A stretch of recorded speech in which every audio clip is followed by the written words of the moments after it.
everyone. Thank you for tuning in. This is Suzette Volcy.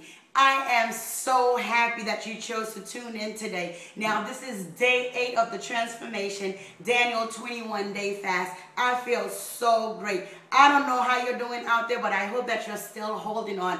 I'll tell you, today was, just an exciting day altogether. Just to get together with the church family and hear a sermon from my pastor, Pastor Julio, my husband, of course, from the book of Daniel. I'm here today to tell you on this 8th day that enough is enough. Guess what? As we went through the book of Daniel, we see that Daniel, his identity was taken away from him. They changed his clothes. They changed his shoes. They probably did his hair and did his beard. I don't know what else they did to him. Maybe gave him some piercing to look just like the Babylonians, because he was not from Babylon. But guess what? It came to a point that Daniel was ready to accept everything else but the intake that was coming to his body.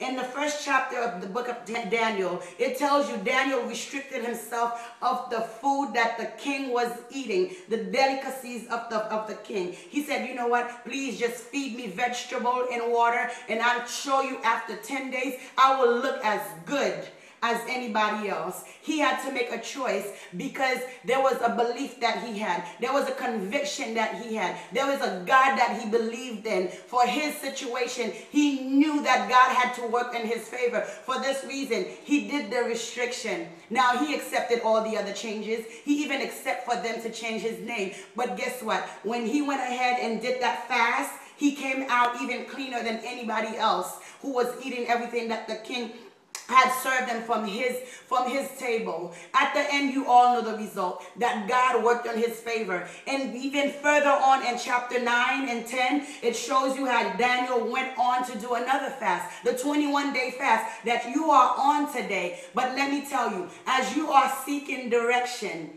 as you are seeking for protection and prosperity from God, I'll tell you that the enemy knows there's a lion den that may be waiting for you. Maybe you're going through your lion's den right now, but just like Daniel, don't give up, knowing that God is working it out for your good. Do not let anything or any circumstance in your life stand as a king before you, as a royal family, or as a government. I don't know what you're going through. I don't know what your situation, but know that Daniel had a conviction, and that same conviction that he had, you have it today, and you put everything aside to seek your God, knowing that he will work it out for you. You know what? Sometimes we do things we don't even know what we do it. But we also look into prevention. Maybe you're not going through anything hard today, but you know what? The enemy may have something set up for you.